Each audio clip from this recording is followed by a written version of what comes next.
Saudações. Primeira carta aos Coríntios. 1 Coríntios 1:12. Eu, Paulo, que fui chamado pela vontade de Deus para ser apóstolo de Cristo Jesus, escrevo, junto com o irmão Sóstenes, esta carta à Igreja de Deus que está na cidade de Corinto. Escrevo a todos os que, pela sua união com Cristo Jesus, foram chamados para pertencerem ao povo de Deus. Esta carta é também para aqueles que em todos os lugares adoram o nosso Senhor Jesus Cristo, Senhor deles e nosso. Que a graça e a paz de Deus, o nosso Pai, e do Senhor Jesus Cristo estejam com vocês. Eu sempre agradeço ao meu Deus por causa da graça que Ele tem dado a vocês por meio de Cristo Jesus. Por estarem unidos com Cristo Jesus, vocês foram enriquecidos em tudo, tanto no dom de anunciar o Evangelho como no dom da sabedoria espiritual. A mensagem a respeito de Cristo está tão firme em vocês, que vocês não têm deixado de receber nenhum dom espiritual enquanto esperam a vinda do nosso Senhor Jesus Cristo. Cristo vai conservá-los firmes até o fim para que no dia da volta do nosso Senhor Jesus Cristo vocês não tenham culpa de nada. Deus é fiel e chamou vocês para que vivam em união com seu Filho Jesus Cristo, o nosso Senhor. Irmãos, peço, pela autoridade do nosso Senhor Jesus Cristo, que vocês estejam de acordo no que dizem, e que não haja divisões entre vocês. Sejam completamente unidos num só pensamento e numa só intenção. Pois, meus irmãos, algumas pessoas da família de Cloé me contaram que há brigas entre vocês. O que eu quero dizer é isto. Cada um de vocês diz uma coisa diferente. Um diz: eu sou de Paulo. Outro: eu sou de Apolo. Outro: eu sou de Pedro. E ainda outro: eu sou de Cristo. Atos 18. Depois disso, Paulo saiu de Atenas e foi para a cidade de Corinto. Encontrou ali um judeu chamado Áquila, que era da província do Ponto. Fazia pouco tempo que ele tinha chegado da Itália com Priscila, a sua esposa. Eles tinham saído de lá porque o imperador Cláudio havia mandado que todos os judeus fossem embora de Roma. Paulo foi visitá-los e acabou ficando ali para trabalhar com eles, porque a profissão de Paulo e a deles era a mesma, isto é, fazer barracas. E todos os sábados ele falava na sinagoga e procurava convencer os judeus e os não-judeus.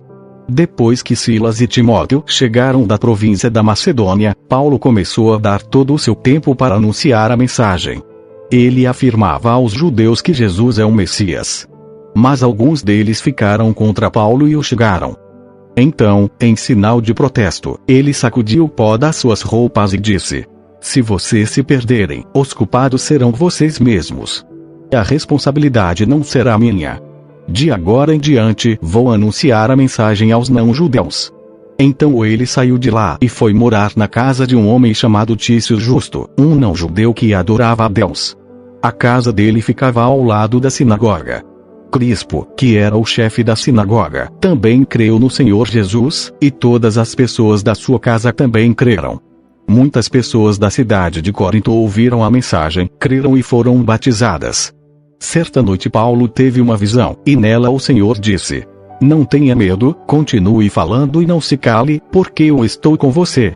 Ninguém poderá lhe fazer nenhum mal, pois muitas pessoas desta cidade são minhas.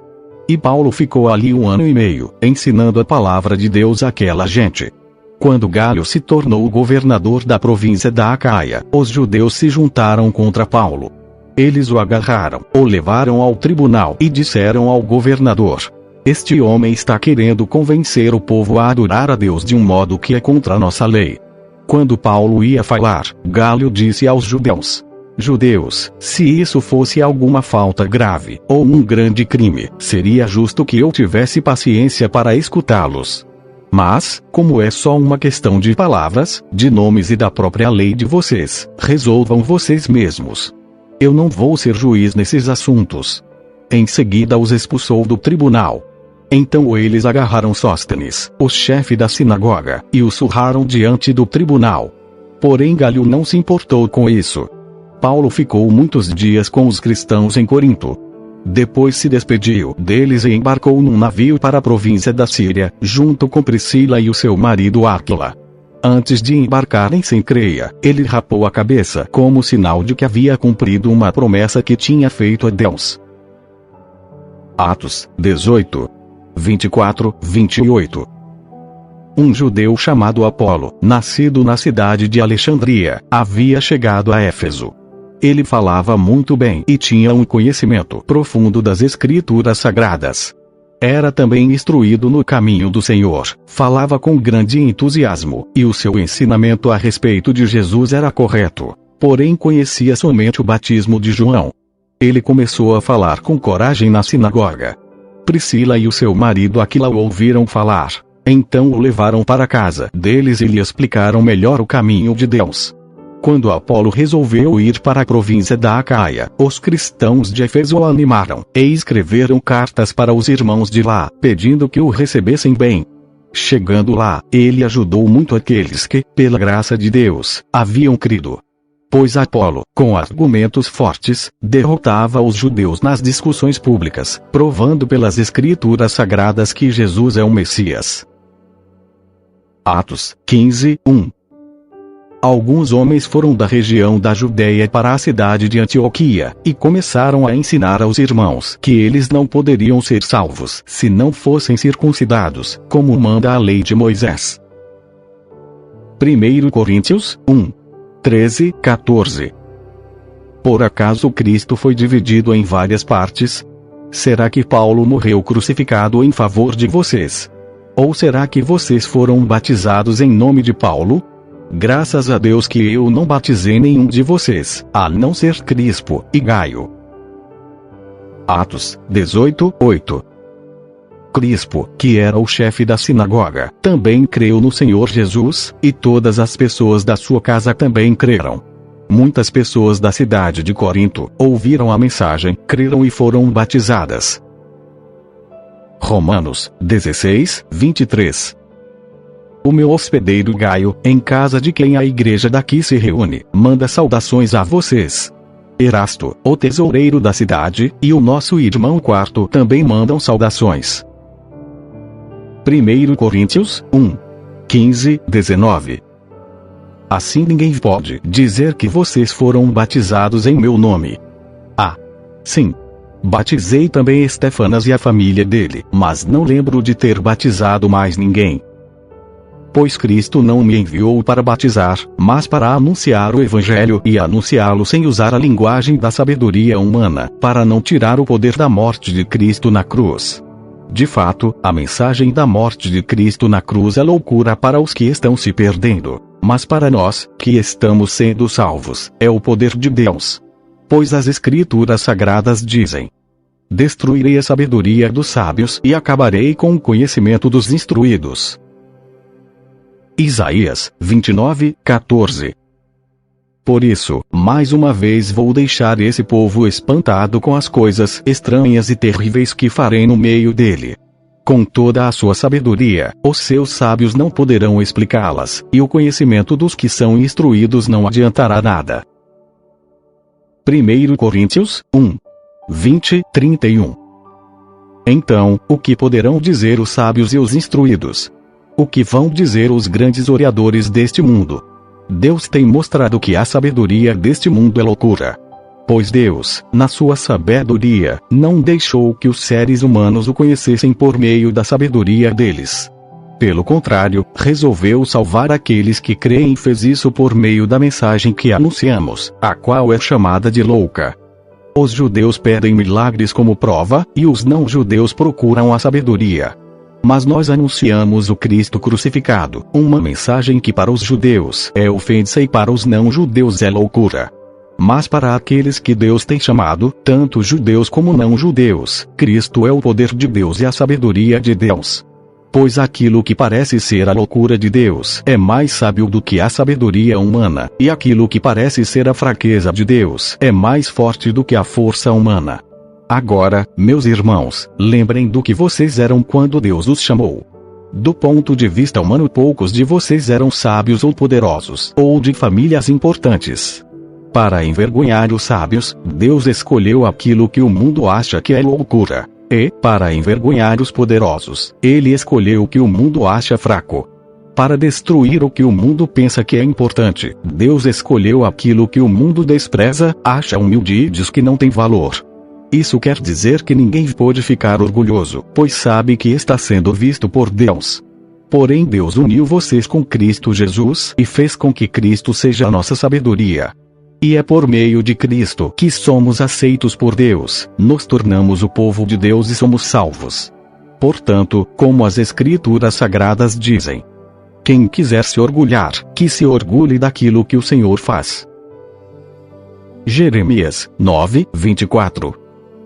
Se alguém quiser se orgulhar, que se orgulhe de me conhecer, e de me entender. Porque eu, o Senhor, sou Deus de amor e faço o que é justo e direito no mundo. Estas são as coisas que me agradam. Eu, o Senhor, estou falando. 1 Coríntios 2. 1-3. Meus irmãos, quando fui anunciar a vocês a verdade secreta de Deus, não usei muitas palavras nem grande sabedoria. Porque, quando estive com vocês, resolvi esquecer tudo, a não ser Jesus Cristo e principalmente a sua morte na cruz. Quando visitei vocês, eu estava fraco e tremia de medo. Atos 17:16-34. Enquanto estava esperando Silas e Timóteo, em Atenas, Paulo ficou revoltado ao ver a cidade tão cheia de ídolos. Ele ia para a sinagoga e ali falava com os judeus e com os não-judeus convertidos ao judaísmo. E todos os dias, na praça pública, ele falava com as pessoas que se encontravam ali. Alguns professores epicureus e alguns estoicos discutiam com ele e perguntavam: o que é que esse ignorante está querendo dizer? Outros comentavam: parece que ele está falando de deuses estrangeiros. Diziam isso porque Paulo estava anunciando Jesus e a ressurreição. Então eles o levaram a uma reunião da Câmara Municipal e disseram: gostaríamos de saber que novo ensinamento é esse que você está trazendo para nós. Pois você diz algumas coisas que nos parecem esquisitas, e nós gostaríamos de saber o que elas querem dizer. É que todos os moradores de Atenas e os estrangeiros que viviam ali gostavam de passar o tempo contando e ouvindo as últimas novidades.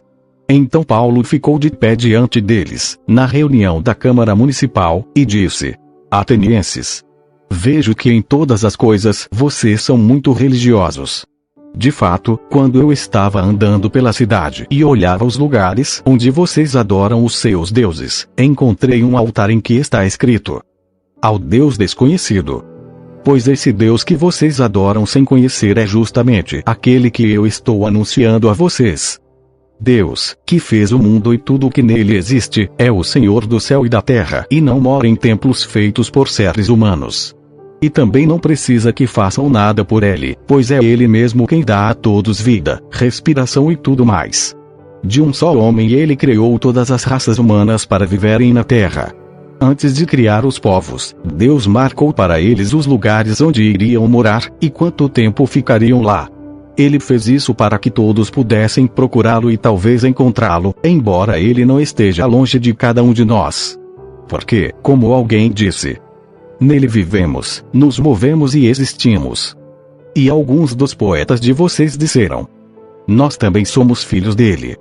E, já que somos filhos dele, não devemos pensar que Deus é parecido com o ídolo de ouro, de prata ou de pedra, feito pela arte e habilidade das pessoas. No passado Deus não levou em conta essa ignorância. Mas agora ele manda que todas as pessoas, em todos os lugares, se arrependam dos seus pecados. Pois ele marcou o dia em que vai julgar o mundo com justiça, por meio de um homem que escolheu. E deu prova disso a todos quando ressuscitou esse homem. Quando ouviram Paulo falar a respeito de ressurreição, alguns zombaram dele, mas outros disseram: em outra ocasião queremos ouvir você falar sobre este assunto. Então Paulo foi embora dali. Mas algumas pessoas creram e se juntaram a ele. Entre essas estavam Dionísio, que era membro da Câmara Municipal, uma mulher chamada Damaris e mais outras pessoas. 1 Coríntios 2:4. O meu ensinamento e a minha mensagem não foram dados com a linguagem da sabedoria humana, mas com provas firmes do poder do Espírito de Deus. 2 Coríntios 12:12. As coisas que provam que de fato sou apóstolo foram feitas entre vocês com muita paciência. Foram sinais, maravilhas e milagres. 1 Coríntios 2:5-6. Portanto, a fé que vocês têm não se baseia na sabedoria humana, mas no poder de Deus. Porém, para os que são espiritualmente maduros, anunciamos uma mensagem de sabedoria. Mas não é de uma sabedoria deste mundo, nem a dos poderes que o governam e que estão perdendo seu poder. 1 Coríntios 3:1. Na verdade, irmãos, eu não pude falar com vocês como costumo fazer com as pessoas que têm o Espírito de Deus. Tive de falar com vocês como se vocês fossem pessoas do mundo, como se fossem crianças na fé cristã. 1 Coríntios 2:8. Nenhum dos poderes que agora governam o mundo conheceu essa sabedoria. Pois, se a tivessem conhecido, não teriam crucificado o glorioso Senhor. 1 Coríntios 2:7-9. A sabedoria que anunciamos é a sabedoria secreta de Deus, escondida dos seres humanos, a sabedoria que o próprio Deus, antes mesmo da criação do mundo, já havia escolhido para nossa glória. Nenhum dos poderes que agora governam o mundo conheceu essa sabedoria. Pois, se a tivessem conhecido, não teriam crucificado o glorioso Senhor. Porém, como dizem as Escrituras Sagradas, o que ninguém nunca viu, nem ouviu, e o que jamais alguém pensou que podia acontecer, foi isso o que Deus preparou para aqueles que o amam. Isaías 64:3. Quando fizeste coisas maravilhosas, que nós nem esperávamos, tu desceste do céu, e as montanhas tremeram diante de ti. Jeremias 3:16. Então, quando vocês se tornarem um povo numeroso naquela terra, ninguém mais falará a respeito da Arca da Aliança. Vocês não pensarão mais na arca, nem lembrarão dela. Não precisarão dela, nem farão outra. 1 Coríntios 2:10-16. Mas foi a nós que Deus, por meio do Espírito, revelou o seu segredo. O Espírito Santo examina tudo, até mesmo os planos mais profundos e escondidos de Deus. Quanto ao ser humano, somente o Espírito que está nele é que conhece tudo a respeito dele. E, quanto a Deus, somente o seu próprio Espírito conhece tudo a respeito dele. Não foi o Espírito deste mundo que nós recebemos, mas o Espírito mandado por Deus, para que possamos entender tudo o que Deus nos tem dado. Portanto, quando falamos, nós usamos palavras ensinadas pelo Espírito de Deus, e não palavras ensinadas pela sabedoria humana. Assim explicamos as verdades espirituais aos que são espirituais. Mas quem não tem o Espírito de Deus não pode receber os dons que vêm do Espírito, e de fato, nem mesmo pode entendê-los. Essas verdades são loucura para essa pessoa, porque o sentido delas só pode ser entendido de modo espiritual. A pessoa que tem o Espírito Santo pode julgar o valor de todas as coisas, porém ela mesma não pode ser julgada por ninguém. Como dizem as Escrituras Sagradas: quem pode conhecer a mente do Senhor? Quem é capaz de lhe dar conselhos? Mas nós pensamos como Cristo pensa. Isaías 40:13. Quem pode conhecer a mente do Senhor? Quem é capaz de lhe dar conselhos? 1 Coríntios 3:1-6. Na verdade, irmãos, eu não pude falar com vocês como costumo fazer com as pessoas que têm o Espírito de Deus. Tive de falar com vocês como se vocês fossem pessoas do mundo, como se fossem crianças na fé cristã. Tive de alimentá-los com leite e não com comida forte, pois vocês não estavam prontos para isso. E ainda não estão prontos, porque vivem como se fossem pessoas deste mundo. Quando existem ciumeiras e brigas entre vocês, será que isso não prova que vocês são pessoas deste mundo e fazem o que todos fazem?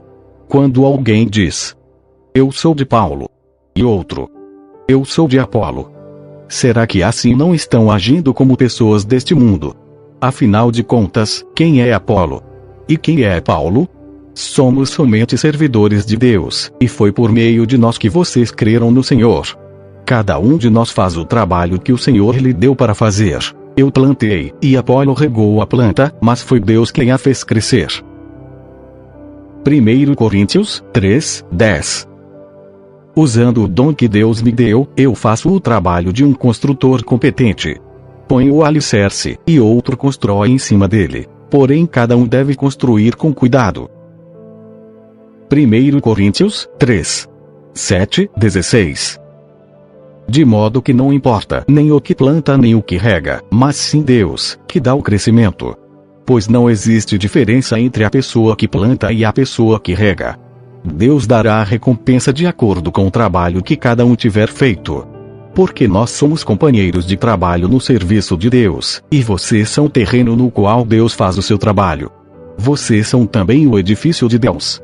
Usando o dom que Deus me deu, eu faço o trabalho de um construtor competente.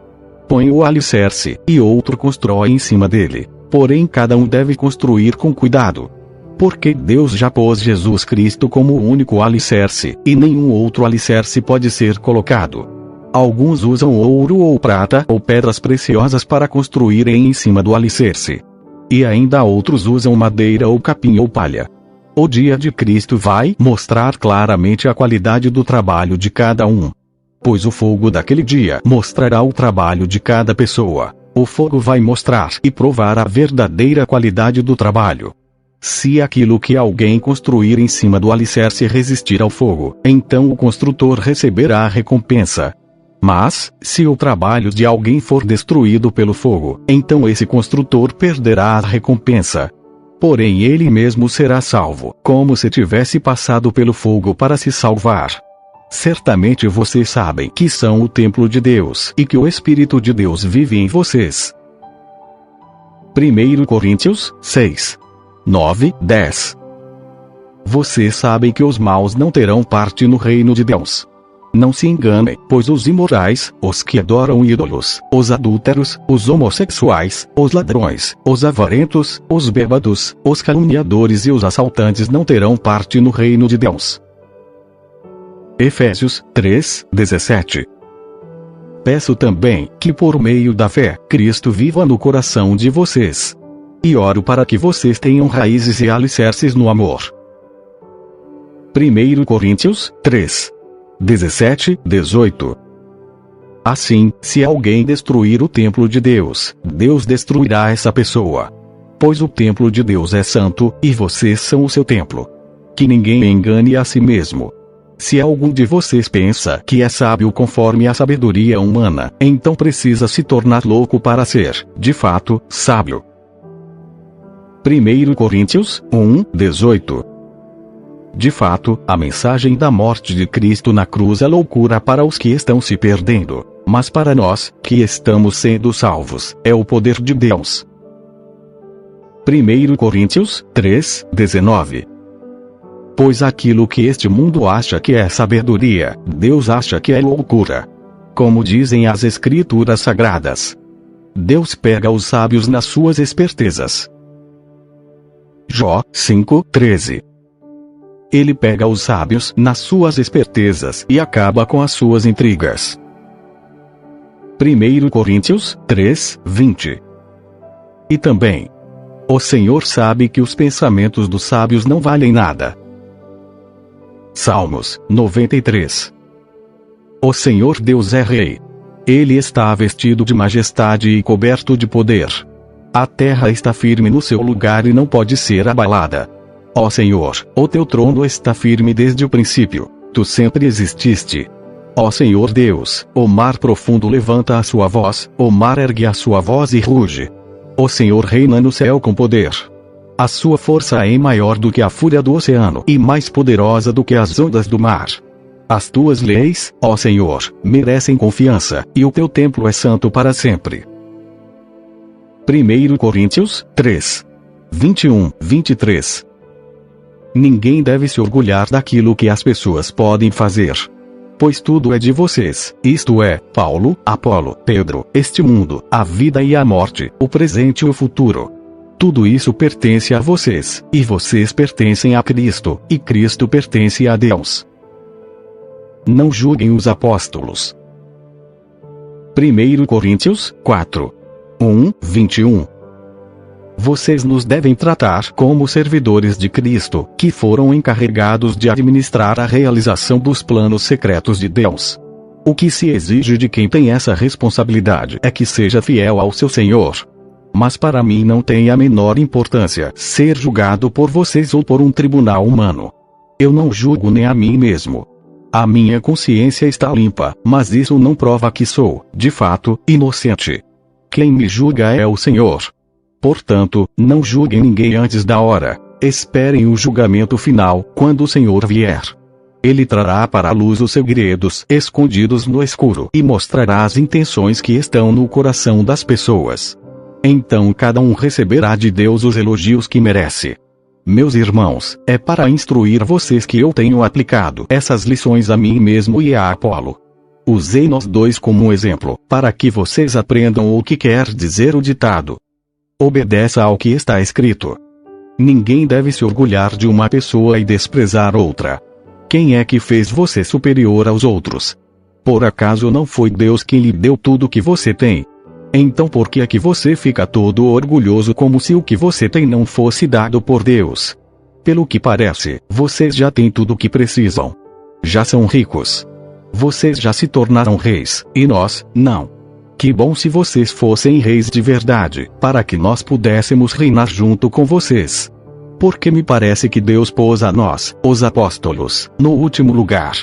Somos como as pessoas condenadas a morrer em público, como espetáculo para o mundo inteiro, tanto para os anjos como para os seres humanos. Por causa de Cristo nós somos loucos, mas vocês são sábios por estarem unidos com Ele. Nós somos fracos, e vocês são fortes. Vocês são respeitados, e nós somos desprezados. Até agora temos passado fome e sede. Temos nos vestido com trapos, temos recebido bofetadas e não temos lugar certo para morar. Temos nos cansado de trabalhar para nos sustentar. Quando somos amaldiçoados, nós abençoamos. Quando somos perseguidos, aguentamos com paciência. Quando somos insultados, respondemos com palavras delicadas. Somos considerados como lixo, e até agora somos tratados como a imundície deste mundo. Não estou escrevendo essas coisas para envergonhar vocês, mas para ensiná-los como se vocês fossem meus próprios filhos queridos. Mesmo que vocês tivessem milhares de mestres na fé cristã, não poderiam ter mais de um pai. Pois, quando levei a vocês o Evangelho, eu me tornei o pai de vocês na vida que vivem em união com Cristo Jesus. Portanto, eu peço que sigam o meu exemplo. Por isso estou enviando para vocês Timóteo, que é meu querido e fiel filho no Senhor. Ele vai ajudá-los a lembrarem dos caminhos que sigo na nova vida que tenho em união com Cristo Jesus, caminhos esses que ensino em todas as igrejas. Alguns de vocês ficaram orgulhosos, certos de que eu não iria visitá-los. Porém, se o Senhor quiser, eu vou visitá-los logo. Então vou saber o que esses orgulhosos são capazes de fazer e não somente o que eles são capazes de dizer. Pois o reino de Deus não é coisa de palavras, mas de poder. O que é que vocês preferem? Que eu vá até vocês com um chicote ou com um coração cheio de amor e bondade? 1 Coríntios 5:1. Agora estão dizendo que há entre vocês uma imoralidade sexual tão grande, que nem mesmo os pagãos seriam capazes de praticar. Fiquei sabendo que certo homem está tendo relações com a própria madrasta. Levítico 18:8. Não tenha relações com qualquer outra mulher que pertença ao seu pai. 1 Coríntios 5:2-13. Como é que vocês podem estar tão orgulhosos? Pelo contrário, vocês deviam ficar muito tristes e expulsar do meio de vocês quem está fazendo uma coisa dessas. Quanto a mim, ainda que não esteja presente aí pessoalmente, estou com vocês em espírito.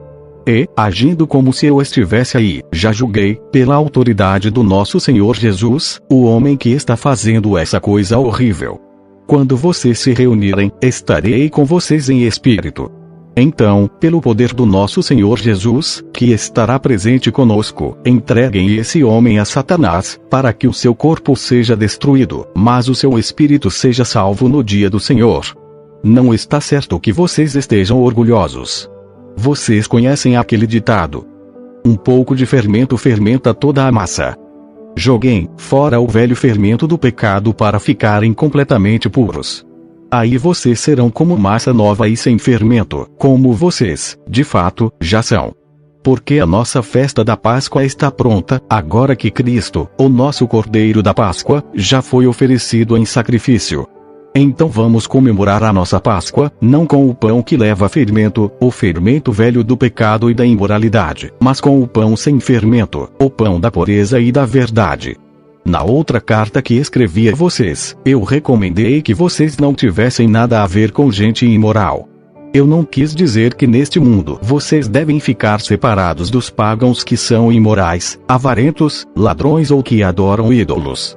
Pois, para evitar essas pessoas, vocês teriam de sair deste mundo. O que eu digo é que vocês não devem ter nada a ver com ninguém que se diz irmão na fé, mas é imoral, ou avarento, ou adora ídolos, ou é bêbado, ou difamador, ou ladrão. Com gente assim vocês não devem nem comer uma refeição. Afinal de contas eu não tenho o direito de julgar os que não são cristãos. Deus os julgará. Mas será que vocês não devem julgar os seus irmãos na fé? Como dizem as Escrituras Sagradas: expulsem do meio de vocês esse homem imoral.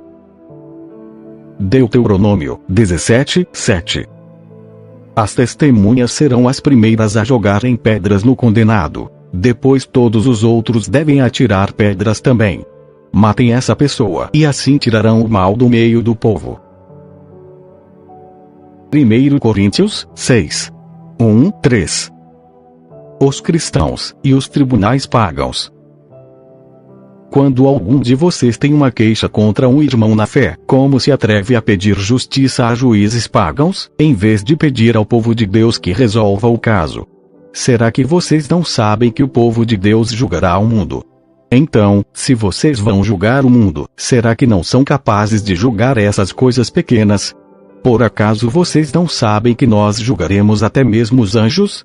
Muito mais, então, devemos julgar as coisas desta vida. Judas 1:6. Lembrem dos anjos que não ficaram dentro dos limites da sua própria autoridade, mas abandonaram o lugar onde moravam. Eles estão amarrados com correntes eternas, lá embaixo na escuridão, onde Deus os está guardando para aquele grande dia em que serão condenados. 1 Coríntios 6. 4-15. Portanto, se surgir alguma questão dessas, será que vocês vão procurar pessoas que são desprezadas na igreja para julgarem esses casos? Que vergonha! Será que entre vocês não existe alguém com bastante sabedoria para resolver uma questão entre irmãos? É claro que existe. Mas o que acontece é que um irmão em Cristo leva ao tribunal a sua queixa contra outro irmão e deixa que juízes pagãos julguem o caso. Só o fato de existirem questões entre vocês já mostra que vocês estão falhando completamente. Não seria melhor aguentar a injustiça? Não seria melhor ficar com o prejuízo? Pelo contrário, vocês cometem injustiça, e roubam, e fazem isso tudo contra os seus próprios irmãos. Vocês sabem que os maus não terão parte no reino de Deus. Não se enganem, pois os imorais, os que adoram ídolos, os adúlteros, os homossexuais, os ladrões, os avarentos, os bêbados, os caluniadores e os assaltantes não terão parte no reino de Deus. Alguns de vocês eram assim. Mas foram lavados do pecado, separados para pertencer a Deus e aceitos por Ele por meio do Senhor Jesus Cristo e pelo Espírito do nosso Deus. Alguém vai dizer: eu posso fazer tudo o que quero. Pode, sim, mas nem tudo é bom para você. Eu poderia dizer: posso fazer qualquer coisa, mas não vou deixar que nada me escravize. Outro vai dizer: o alimento existe para o estômago, e o estômago existe para o alimento. Sim, mas Deus acabará com os dois. O nosso corpo não existe para praticar a imoralidade, mas para servir o Senhor, e o Senhor cuida do nosso corpo. Pelo seu poder Deus ressuscitou o Senhor e também nos ressuscitará a nós. Será que vocês não sabem que o corpo de vocês faz parte do corpo de Cristo? Será que eu vou pegar uma parte do corpo de Cristo e fazer com que ela seja parte do corpo de uma prostituta? É claro que não. Efésios 5:30. Pois nós somos membros do corpo de Cristo. 1 Coríntios 6:16.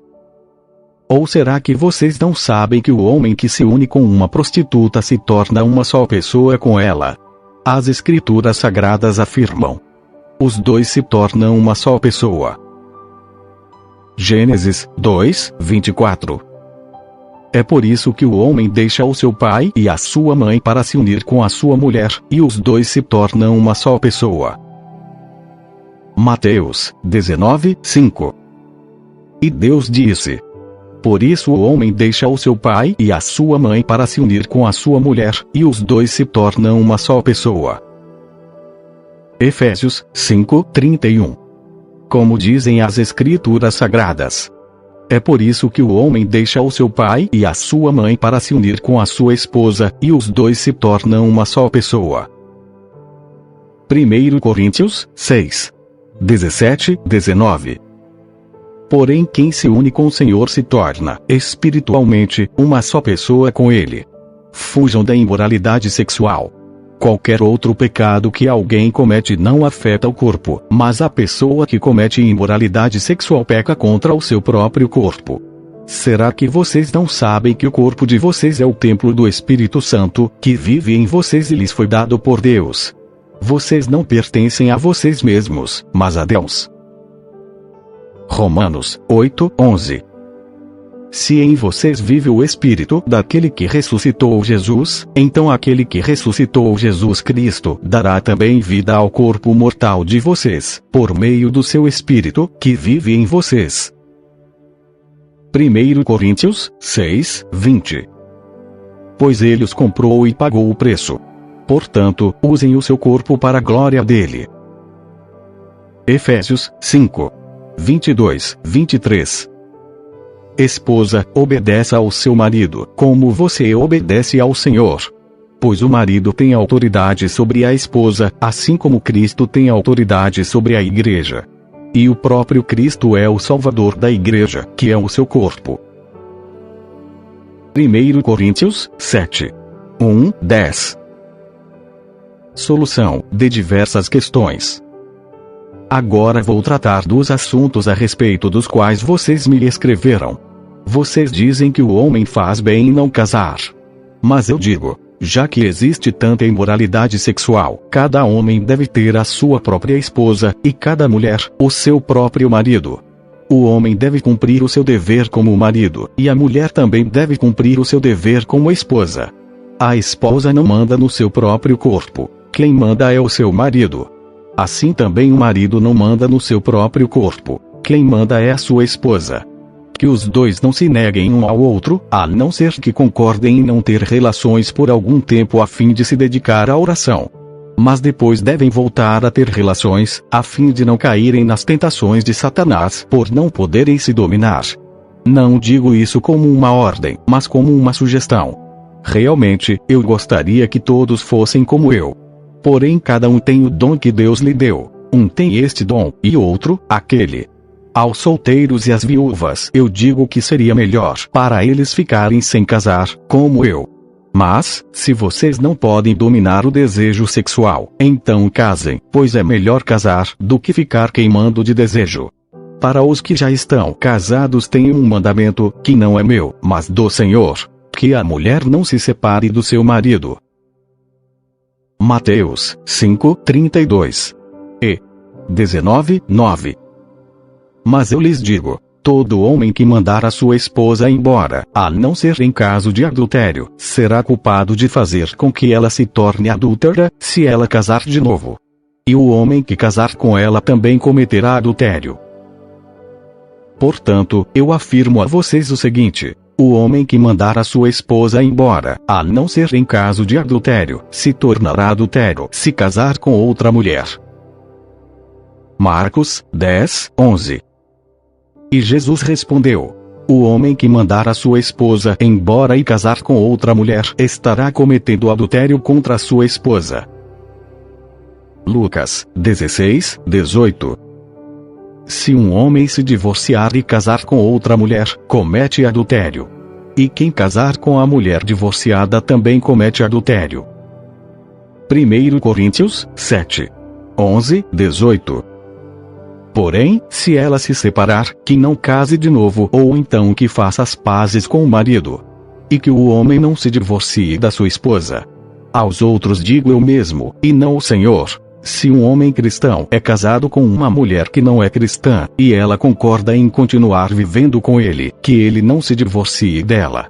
E, se uma mulher cristã é casada com um homem que não é cristão, e ele concorda em continuar vivendo com ela, que ela não se divorcie dele. Pois Deus aceita o homem que não é cristão por ele estar unido com a sua esposa cristã, e aceita a mulher que não é cristã por ela estar unida com seu marido cristão. Se não fosse assim, os filhos deles não pertenceriam a Deus. Mas, sendo assim, eles pertencem. Porém, se o marido não cristão ou a esposa não cristã quiser o divórcio, então que se divorcie. Nesses casos o marido cristão ou a esposa cristã está livre para fazer como quiser, pois Deus chamou vocês para viverem em paz.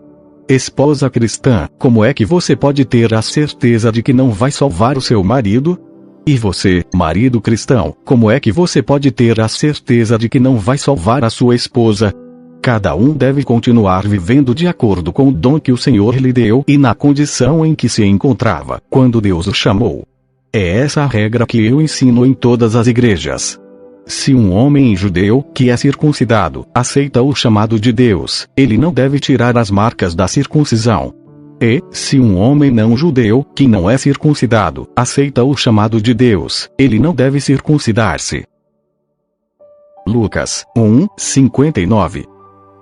Quando o menino estava com 8 dias, vieram circuncidá-lo, e queriam lhe dar o nome do pai, isto é, Zacarias. Atos 15. Alguns homens foram da região da Judéia para a cidade de Antioquia, e começaram a ensinar aos irmãos que eles não poderiam ser salvos se não fossem circuncidados, como manda a lei de Moisés. Paulo e Barnabé não concordaram, e tiveram uma discussão muito forte com eles a respeito disso. Aí foi resolvido que Paulo e Barnabé e mais alguns irmãos fossem para Jerusalém, a fim de estudar esse assunto com os apóstolos e os presbíteros da igreja. Então a igreja de Antioquia mandou que eles fossem. Eles passaram pelas regiões da Fenícia e da Samaria, contando como os não-judeus estavam se convertendo a Deus. E todos os irmãos ficaram muito alegres com essa notícia. Quando chegaram a Jerusalém, foram recebidos pela igreja, pelos apóstolos e pelos presbíteros, e lhes contaram tudo o que Deus havia feito por meio deles. Mas alguns membros do partido dos fariseus, que também haviam crido, se levantaram e disseram: os não-judeus têm de ser circuncidados e têm de obedecer à lei de Moisés. Então os apóstolos e os presbíteros se reuniram para estudar o assunto. Depois de muita discussão, Pedro se levantou e disse: meus irmãos, vocês sabem que há muito tempo Deus me escolheu entre vocês para anunciar o evangelho aos não-judeus a fim de que eles pudessem ouvir e crer.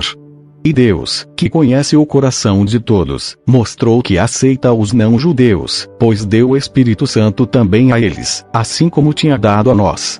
Deus não fez nenhuma diferença entre nós e eles. Ele perdoou os pecados deles, porque eles creram.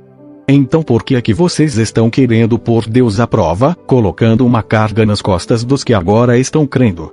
E essa carga nem nós nem os nossos antepassados pudemos carregar.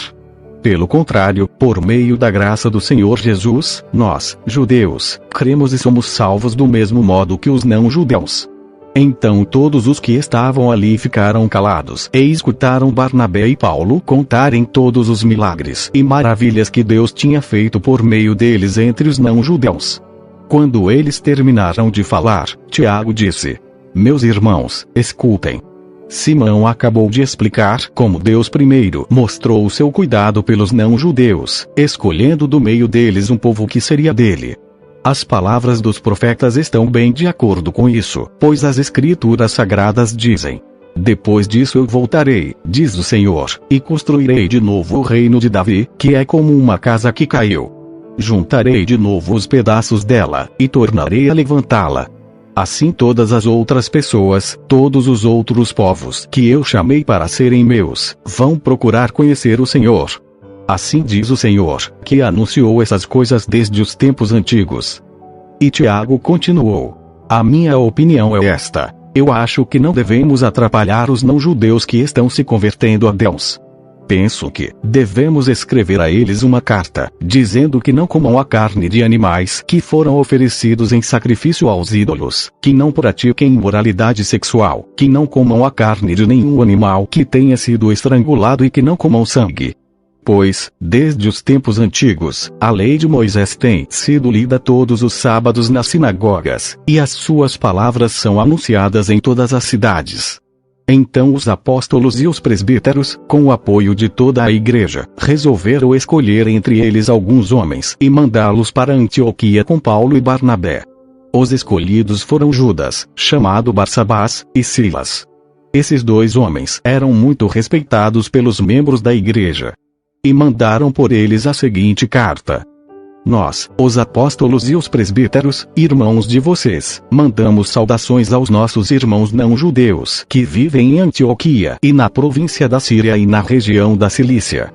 Soubemos que alguns do nosso grupo foram até aí e disseram coisas que criaram problemas para vocês. Porém não foi com a nossa autorização que eles fizeram isso.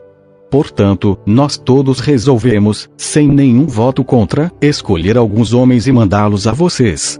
Eles vão com os nossos queridos irmãos Barnabé e Paulo, que têm arriscado a sua vida a serviço do nosso Senhor Jesus Cristo.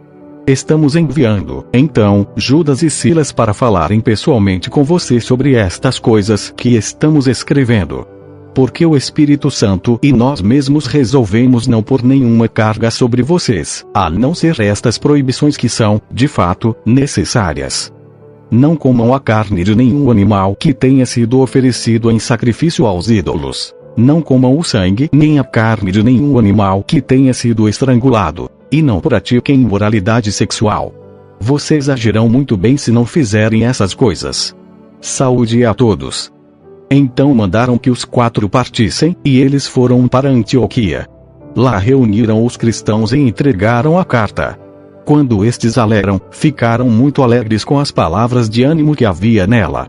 Judas e Silas, que eram profetas, falaram muito com os irmãos, dando-lhes assim ânimo e força. Eles passaram algum tempo ali, e depois os irmãos, fazendo votos de boa viagem, os mandaram de volta para aqueles que os tinham enviado.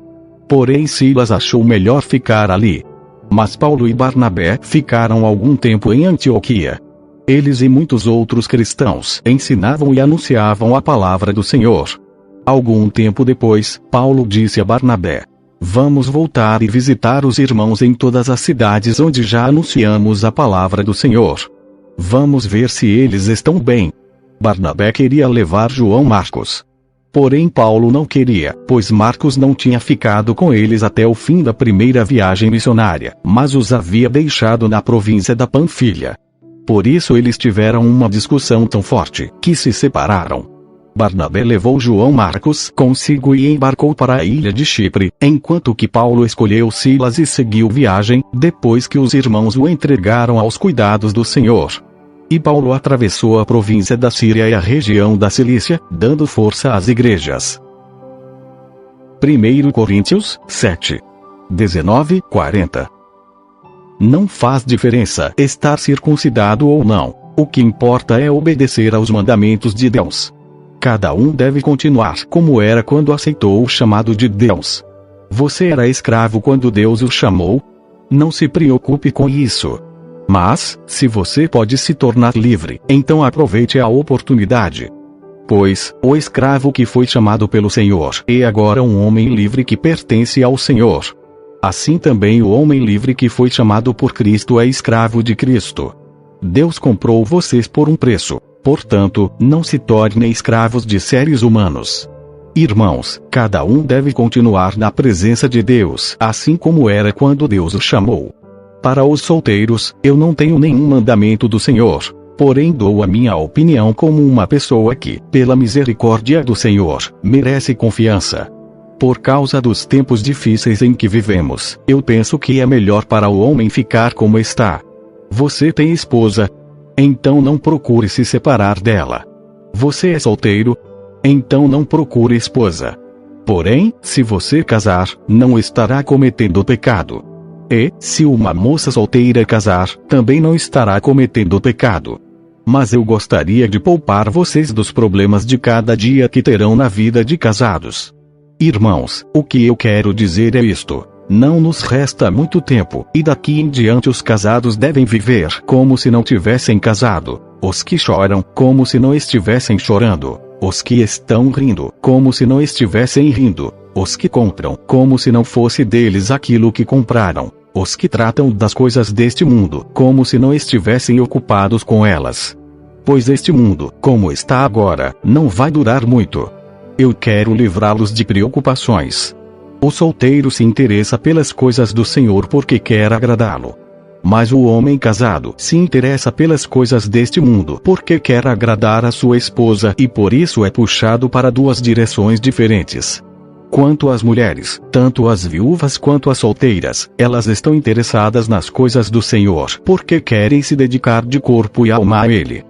Mas a mulher casada se interessa pelas coisas deste mundo porque quer agradar o marido. Eu estou dizendo isso porque quero ajudá-los. Não estou querendo obrigar ninguém a nada. Pelo contrário, quero que façam o que é direito e certo e que se entreguem ao serviço do Senhor com toda a dedicação. Aos que ficaram noivos, mas resolveram não casar mais, eu digo o seguinte: se o rapaz sente que assim não está agindo certo com a sua noiva e acha que a sua paixão por ela ainda é muito forte que devem casar, então que casem. Não existe pecado nisso. Mas, se, pelo contrário, o rapaz não se sente na obrigação de casar, se está mesmo resolvido a ficar solteiro e se é capaz de dominar a sua vontade e já resolveu o que deve fazer, então faz bem não casar com a moça. Assim quem casa faz bem, mas quem não casa faz melhor ainda. A mulher não está livre enquanto o seu marido estiver vivo. Caso o marido morra, ela fica livre para casar com quem quiser, contanto que case com um cristão. Porém ela será mais feliz se ficar como está. Essa é a minha opinião, e eu acho que também tem o Espírito de Deus.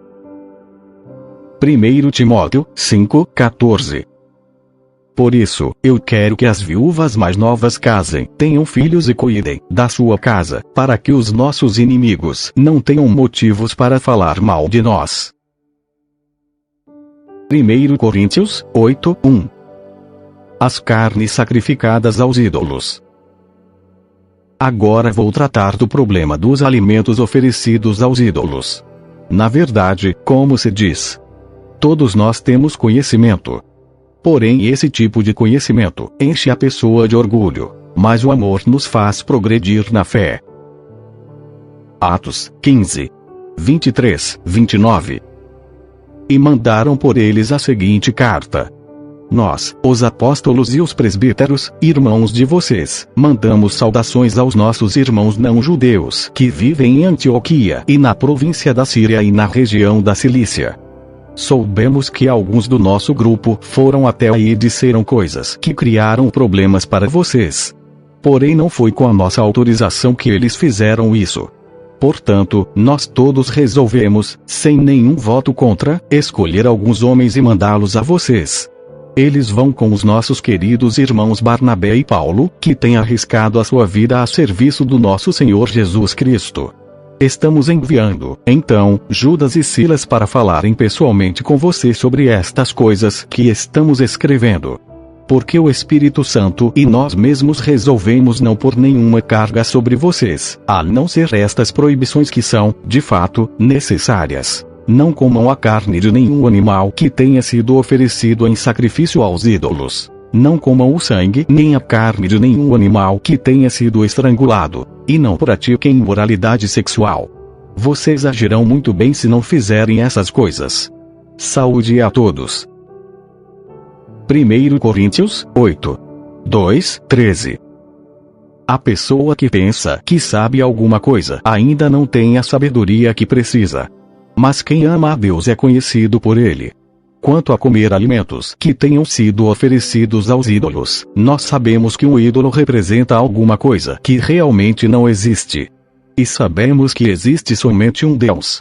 Pois existem os que são chamados de deuses, tanto no céu como na terra, como também existem muitos deuses, e muitos senhores. Porém para nós existe somente um Deus, o Pai e Criador de todas as coisas, para quem nós vivemos. E existe somente um Senhor, que é Jesus Cristo, por meio de quem todas as coisas foram criadas e por meio de quem nós existimos. Mas nem todos conhecem essa verdade. Existem pessoas tão acostumadas com os ídolos, que até agora comem desses alimentos, pensando que eles pertencem aos ídolos. A consciência dessas pessoas é fraca, e por isso elas se sentem impuras quando comem desses alimentos.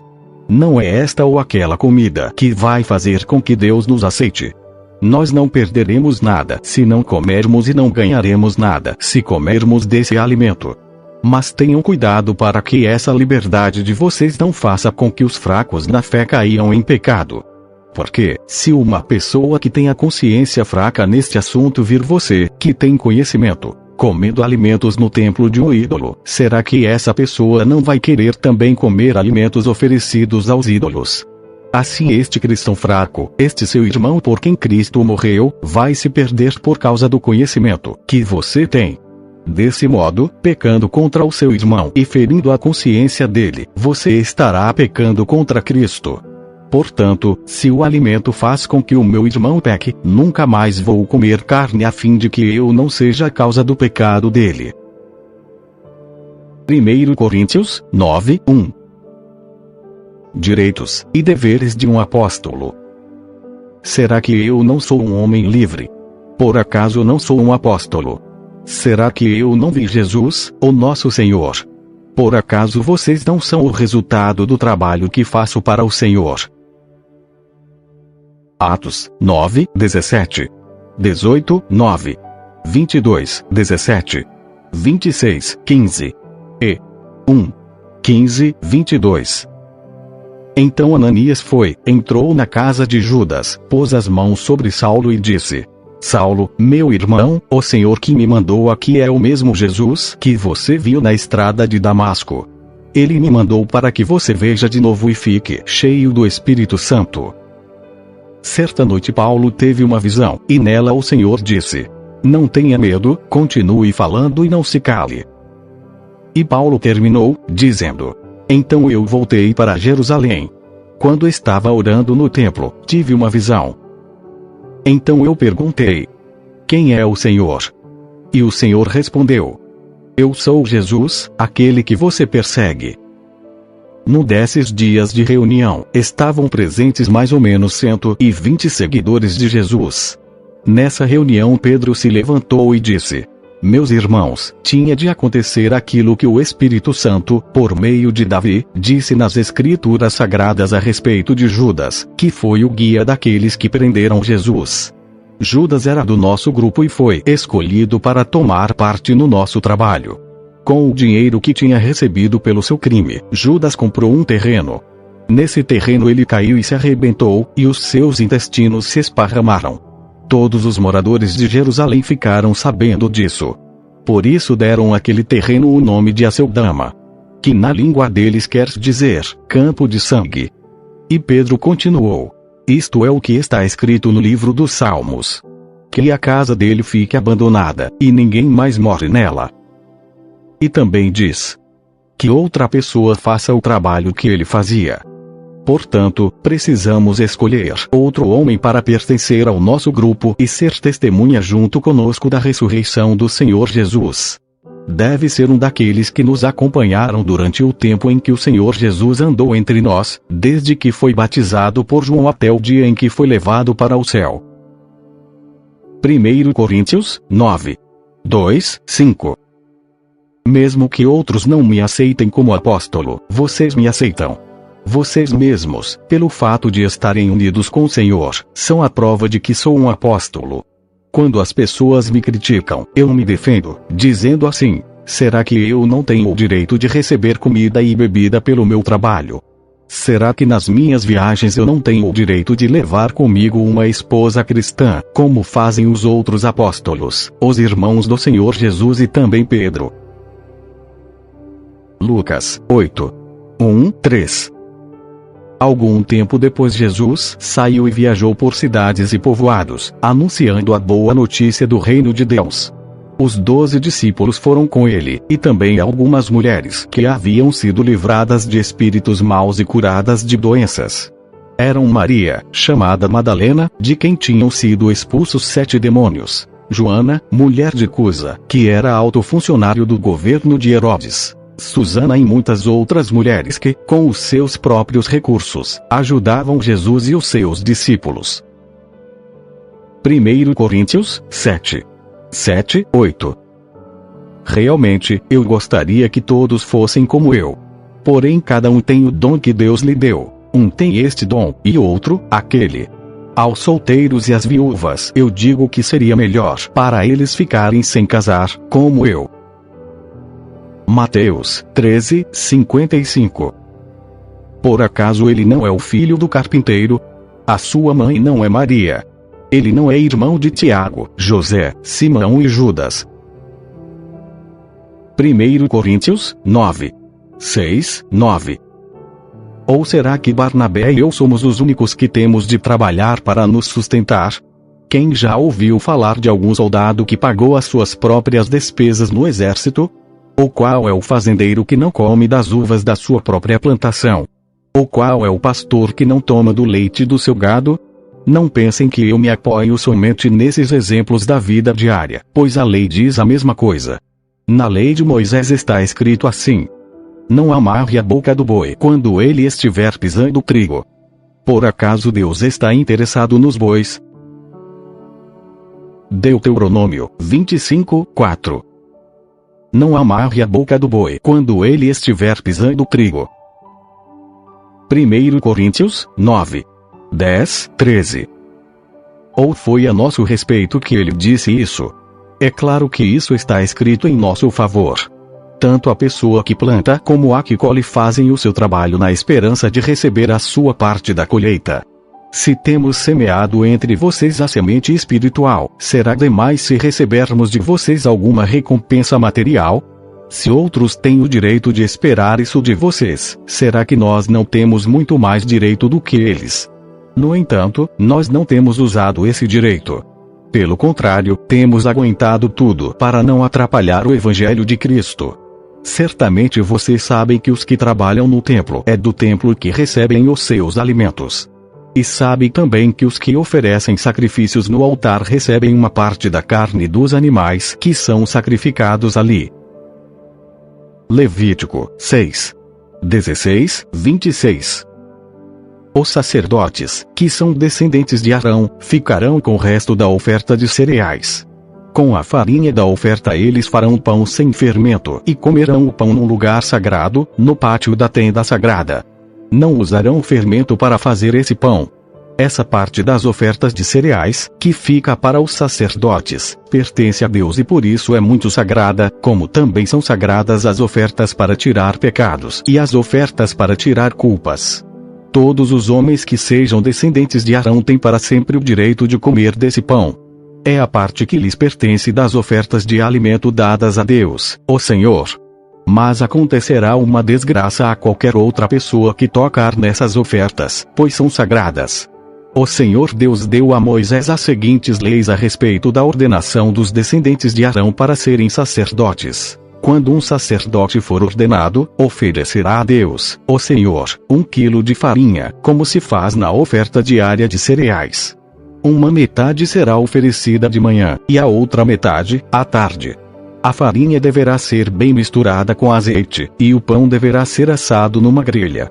Depois o pão será partido em pedaços, e o sacerdote o apresentará a Deus como uma oferta de cereais. O cheiro dessa oferta é agradável ao Senhor. Esta é uma lei que vale para sempre. Todo descendente de Arão que servir como grande sacerdote fará a mesma coisa. Essa oferta será completamente queimada como sacrifício a Deus, o Senhor. Nenhuma parte de qualquer oferta de cereais apresentada por um sacerdote poderá ser comida. A oferta toda será queimada. O Senhor Deus mandou que Moisés desse a Arão e aos seus filhos as seguintes leis a respeito da oferta para tirar pecados. O animal usado no sacrifício para tirar pecados deverá ser morto na presença de Deus, o Senhor, no lado norte do altar, onde são mortos os animais que são queimados em sacrifício a Deus. Essa oferta é muito sagrada. O sacerdote que oferecer o animal comerá a carne num lugar sagrado, no pátio da tenda sagrada. Números 18, 20. O Senhor Deus disse a Arão: Você não terá terras nem propriedades em Israel, como os outros israelitas têm. No meio dos israelitas, eu sou a sua propriedade, a parte que você vai receber. Deuteronômio 18, 1, 3. Moisés disse ao povo: A tribo de Levi não receberá terras em Canaã, como as outras tribos. Portanto, os sacerdotes levitas receberão a sua parte dos sacrifícios oferecidos a Deus. Eles não terão terras. Conforme o Senhor Deus prometeu, a parte dessa tribo é o direito de os homens servirem como sacerdotes do Senhor. Quando alguém oferecer touros ou bodes em sacrifício a Deus, os sacerdotes receberão o quarto dianteiro, as queixadas e o bucho. 1 Coríntios 9, 14. Assim o Senhor mandou também que aqueles que anunciam o Evangelho vivam do trabalho de anunciar o Evangelho. Mateus 10, 10, 11. Nesta viagem não levem sacola, nem uma túnica a mais, nem sandálias, nem bengala para se apoiar, pois o trabalhador tem o direito de receber o que precisa para viver. Quando entrarem numa cidade ou povoado, procurem alguém que queira recebê-los e fiquem hospedados na casa dessa pessoa até irem embora daquele lugar. Lucas 10, 7. Fiquem na mesma casa e comam e bebam o que lhes oferecerem, pois o trabalhador merece o seu salário. Não fiquem mudando de uma casa para outra. 1 Coríntios 9, 15, 22. Mas eu não tenho usado nenhum desses direitos, nem estou escrevendo isso agora para exigir esses direitos para mim mesmo. Eu preferiria morrer a fazer isso. E ninguém vai me tirar o orgulho que eu tenho de agir assim. Eu não tenho o direito de ficar orgulhoso por anunciar o Evangelho. Afinal de contas, fazer isso é minha obrigação. Ai de mim se não anunciar o Evangelho. Por isso, se eu faço o meu trabalho por minha própria vontade, então posso esperar algum pagamento. Porém, se faço como um dever, é porque é um trabalho que Deus me deu para fazer. Nesse caso, qual é o pagamento que recebo? É a satisfação de anunciar o Evangelho sem cobrar nada e sem exigir os direitos que tenho como pregador do Evangelho. Sou um homem livre, não sou escravo de ninguém. Mas eu me fiz escravo de todos a fim de ganhar para Cristo o maior número possível de pessoas. Quando trabalho entre os judeus, vivo como judeu a fim de ganhá-los para Cristo. Não estou debaixo da lei de Moisés. Mas, quando trabalho entre os judeus, vivo como se estivesse debaixo dessa lei para ganhar os judeus para Cristo. Assim também, quando estou entre os não-judeus, vivo fora da lei de Moisés a fim de ganhar os não-judeus para Cristo. Isso não quer dizer que eu não obedeço à lei de Deus, pois estou, de fato, debaixo da lei de Cristo. Quando estou entre os fracos na fé, eu me torno fraco também a fim de ganhá-los para Cristo. Assim eu me torno tudo para todos a fim de poder, de qualquer maneira possível, salvar alguns. Romanos 14, 1. Aceitem entre vocês quem é fraco na fé sem criticar as opiniões dessa pessoa. 1 Coríntios 9, 23, 27. Faço tudo isso por causa do Evangelho a fim de tomar parte nas suas bênçãos. Vocês sabem que numa corrida, embora todos os corredores tomem parte, somente um ganha o prêmio. Portanto, corram de tal maneira que ganhem o prêmio. Todo atleta que está treinando aguenta exercícios duros porque quer receber uma coroa de folhas de louro, uma coroa que, aliás, não dura muito. Mas nós queremos receber uma coroa que dura para sempre. Por isso corro direto para a linha final. Também sou como um lutador de boxe que não perde nenhum golpe. Eu trato o meu corpo duramente e o obrigo a ser completamente controlado para que, depois de ter chamado outros para entrarem na luta, eu mesmo não venha a ser eliminado dela. 1 Coríntios 10, 1. Confirma suas palavras com a Escritura. Irmãos, eu quero que vocês lembrem do que aconteceu com os nossos antepassados que seguiram Moisés. Todos foram protegidos pela nuvem e passaram pelo Mar Vermelho. Êxodo 13, 21. Durante o dia o Senhor ia na frente deles numa coluna de nuvem, para lhes mostrar o caminho. Durante a noite ele ia na frente deles numa coluna de fogo, para iluminar o caminho, a fim de que pudessem andar de dia e de noite. Salmos 104. Ó Senhor Deus, que todo o meu ser te louve.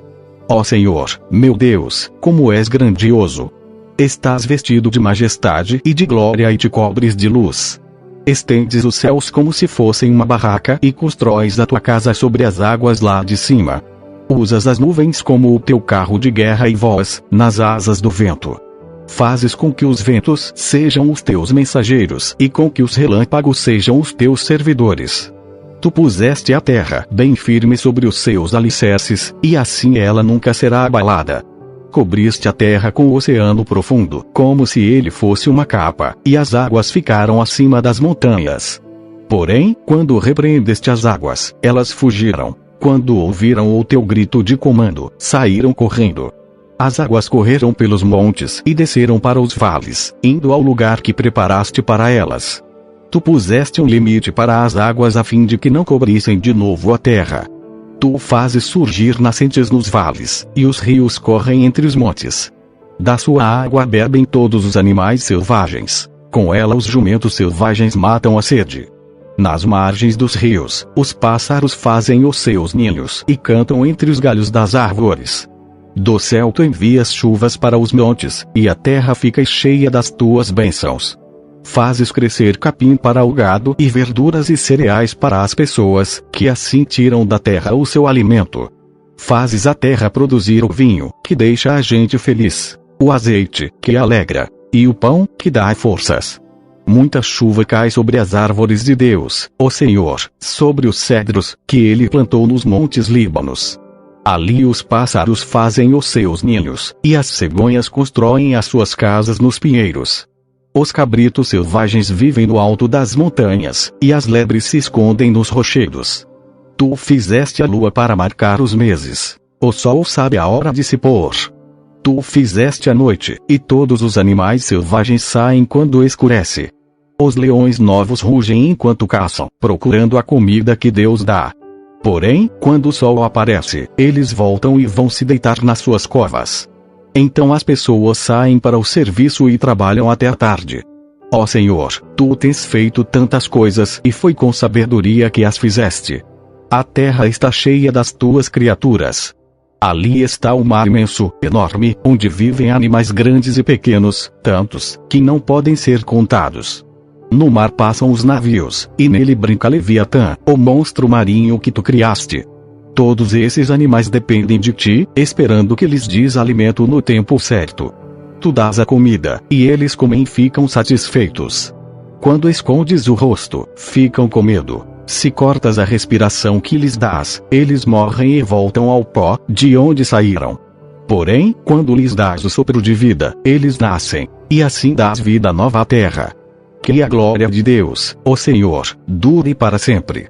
Que ele se alegre com aquilo que fez.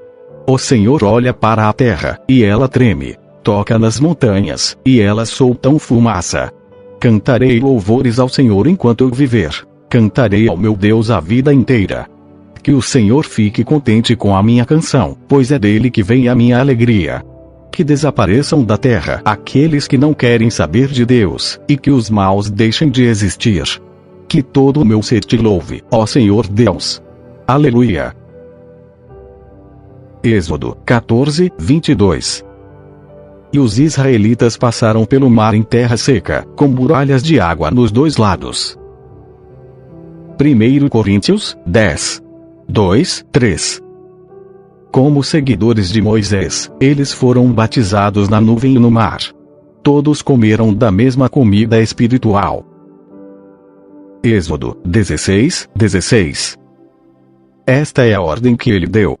Cada um de vocês deverá juntar o que for necessário para comer, de acordo com o número de pessoas que houver na família, 2 litros por pessoa. 1 Coríntios 10:4. E beberam da mesma bebida espiritual, pois bebiam daquela rocha espiritual que ia com eles, e a rocha era Cristo. Êxodo 17:1-6.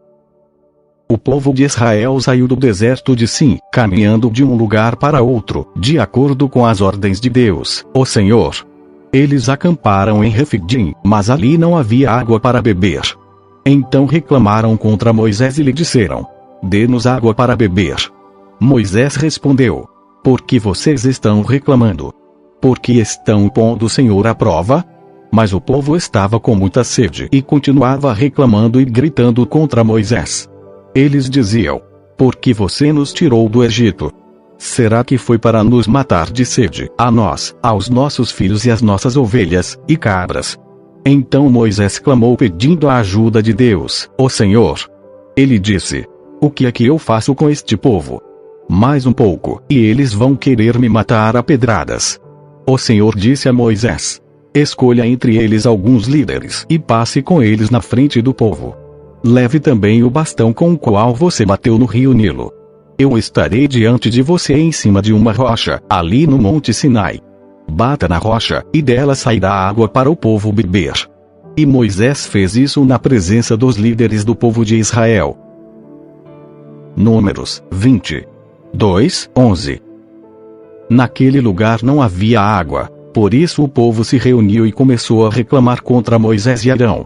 Eles diziam: teria sido melhor se tivéssemos morrido na frente de Deus, o Senhor, com os nossos companheiros, os outros israelitas.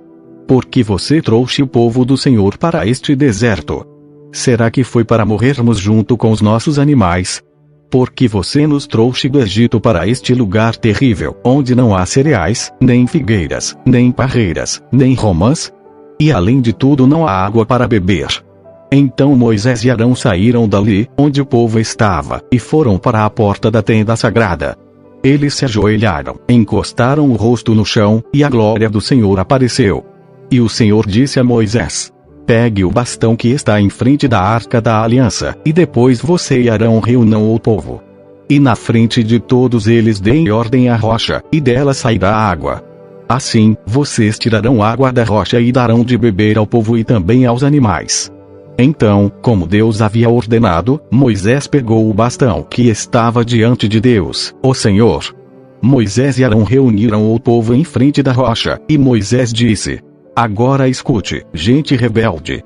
Será que vamos ter de fazer sair água desta rocha para vocês? Moisés levantou a mão, bateu na rocha 2 vezes com o bastão, e saiu muita água. E o povo e os animais beberam. 1 Coríntios 10:5. Mas Deus não ficou contente com a maioria deles, e por isso eles morreram, e os seus corpos ficaram espalhados no deserto. Números 14:16, 14:21-24 e 14:29-30. Que mataste o teu povo no deserto, porque não pudeste levá-lo para a terra que prometeste dar a ele. Mas, pela minha vida e pela minha presença gloriosa que enche toda a terra, juro que nenhum desses homens viverá para entrar naquela terra. Eles viram a minha glória e os milagres que fiz no Egito e no deserto. No entanto, 10 vezes puseram à prova a minha paciência e não quiseram me obedecer. Eles nunca entrarão na terra que jurei dar aos seus antepassados. Nenhum daqueles que me abandonaram verá aquela terra. Mas o meu servo Caleb tem um espírito diferente e sempre tem sido fiel a mim. Por isso eu farei com que ele entre na terra que espionou, e os seus descendentes vão possuir aquela terra. Vocês serão mortos, e os corpos de vocês serão espalhados pelo deserto. Vocês reclamaram contra mim, e por isso nenhum de vocês que tem 20 anos de idade ou mais entrará naquela terra. Eu jurei que os faria morar lá, mas nenhum de vocês entrará naquela terra, a não ser Caleb, filho de Jefoné, e Josué, filho de Num. 1 Coríntios 10. 6, 7. Tudo isso aconteceu a fim de nos servir de exemplo, para nós não querermos coisas más como eles quiseram, nem adorarmos ídolos, como alguns deles adoraram. Como dizem as Escrituras Sagradas. O povo sentou-se para comer e beber e se levantou para se divertir. Êxodo 32, 6. No dia seguinte, de manhã cedo, eles trouxeram alguns animais para serem queimados como sacrifício e outros para serem comidos como ofertas de paz. Depois o povo sentou-se para comer e beber e se levantou para se divertir. 1 Coríntios 10, 8. Não devemos cometer imoralidade sexual, como alguns deles fizeram. E, porque eles fizeram isso, 23.000 deles caíram mortos no dia só. Números 25. 1, 9. Quando os israelitas estavam acampados no Vale das Acácias, os homens começaram a ter relações com as mulheres moabitas. Elas convidavam o povo para as festas em que eram feitos sacrifícios aos seus deuses. E os israelitas tomavam parte nos seus banquetes e adoravam os seus deuses. Assim, os israelitas se reuniram para adorar o deus Baal-Peor, e por isso o Senhor Deus ficou muito irado com eles e disse a Moisés: reúna os chefes do povo de Israel e os enforque diante de mim em plena luz do dia. Assim, a minha ira contra o povo de Israel acabará. Moisés disse aos chefes: cada um de vocês mate os homens da sua tribo que foram adorar o deus Baal-Peor. Moisés e todo o povo estavam chorando em frente da tenda do Senhor. Então um dos israelitas levou uma mulher midianita para dentro da sua barraca na presença de Moisés e de toda a gente.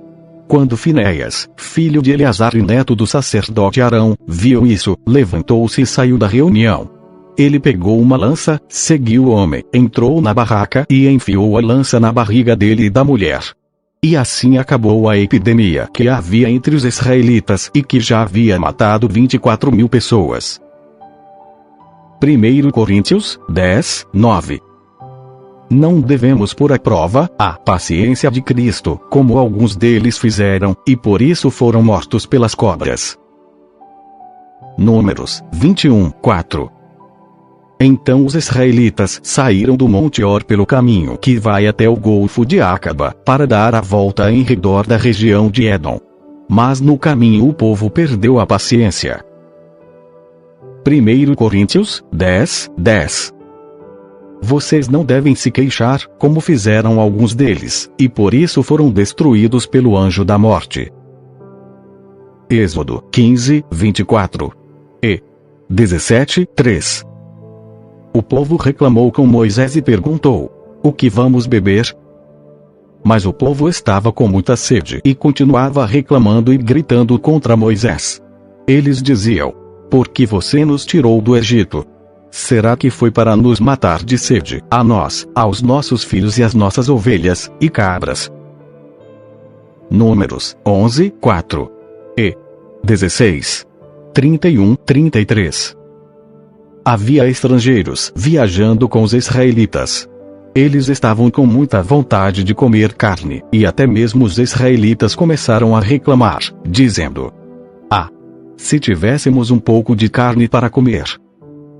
E aconteceu que, assim que Moisés acabou de falar, a terra se abriu debaixo deles e os engoliu com as suas famílias, junto com todos os seguidores de Corá e tudo o que eles tinham. Assim, desceram vivos para o mundo dos mortos, eles e tudo o que possuíam. A terra os cobriu, e eles desapareceram. Êxodo 12, 23. Quando o Senhor passar para matar os egípcios, verá o sangue ali nos batentes, e não deixará que o anjo da morte entre nas suas casas para matá-los. 1 Coríntios 10, 11, 19. Tudo isso aconteceu com os nossos antepassados a fim de servir de exemplo para os outros, e aquelas coisas foram escritas a fim de servirem de aviso para nós.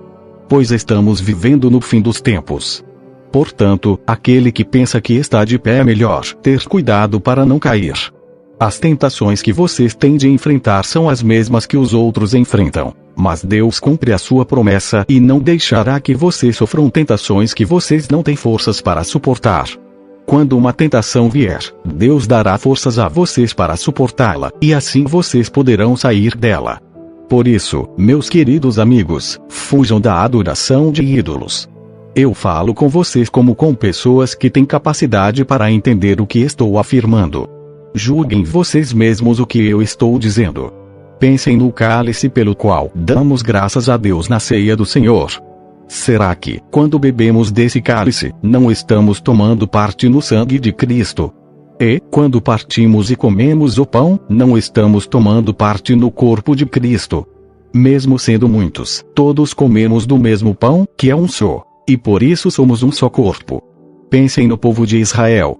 Aqueles que comem as coisas oferecidas em sacrifícios tomam parte juntos no sacrifício que é oferecido a Deus no altar. O que é que eu quero dizer com isso? Que o ídolo ou o alimento que é oferecido a ele tem algum valor? 1 Coríntios 8:4. Quanto a comer alimentos que tenham sido oferecidos aos ídolos, nós sabemos que um ídolo representa alguma coisa que realmente não existe. E sabemos que existe somente um Deus. 1 Coríntios 10, 20-26. É claro que não. O que estou dizendo é que aquilo que é sacrificado nos altares pagãos é oferecido aos demônios e não a Deus. E eu não quero que vocês tomem parte nas coisas dos demônios. Vocês não podem beber do cálice do Senhor e também do cálice dos demônios. Vocês não podem comer na mesa do Senhor e também na mesa dos demônios. Ou será que queremos provocar o Senhor, fazendo com que ele fique com ciúmes? Por acaso vocês pensam que somos mais fortes do que ele? Alguns dizem assim: podemos fazer tudo o que queremos. Sim, mas nem tudo é bom. Podemos fazer tudo o que queremos, mas nem tudo é útil. Ninguém deve buscar os seus próprios interesses e sim os interesses dos outros. Vocês podem comer de tudo o que se vende no açougue, sem terem nenhuma dúvida de consciência. Pois, como dizem as Escrituras Sagradas, a terra e tudo o que nela existe pertencem ao Senhor. Salmos 23. O Senhor é o meu pastor, nada me faltará. Ele me faz descansar em pastos verdes e me leva a águas tranquilas. O Senhor renova as minhas forças e me guia por caminhos certos, como Ele mesmo prometeu. Ainda que eu ande por um vale escuro como a morte, não terei medo de nada. Pois tu, ó Senhor Deus, estás comigo, tu me proteges e me diriges. Preparas um banquete para mim, onde os meus inimigos me podem ver. Tu me recebes como convidado de honra e enches o meu copo até derramar. Certamente a tua bondade e o teu amor ficarão comigo enquanto eu viver. E na tua casa, ó Senhor, morarei todos os dias da minha vida. 1 Coríntios 10, 27-33. Se alguém que não é cristão convidá-los para comer, e vocês resolverem ir, comam o que for posto na frente de vocês, e não façam perguntas por motivo de consciência. Mas, se alguém disser a vocês: esta comida foi oferecida aos ídolos, neste caso não comam, por causa daquele que disse isso e também por motivo de consciência. Não estou falando da sua própria consciência, mas da consciência do outro. Mas alguém pode perguntar: por que é que a minha liberdade deve ser diminuída pela consciência dos outros? Se eu agradeço a Deus o alimento que como, por que é que sou criticado, se já o agradeci a Deus? Portanto, quando vocês comem, ou bebem, ou fazem qualquer outra coisa, façam tudo para a glória de Deus. Vivam de tal maneira que não prejudiquem os judeus, nem os não-judeus, nem a igreja de Deus. Façam como eu. Procuro agradar a todos em tudo o que faço, não pensando no meu próprio bem, mas no bem de todos, a fim de que eles possam ser salvos. Amém.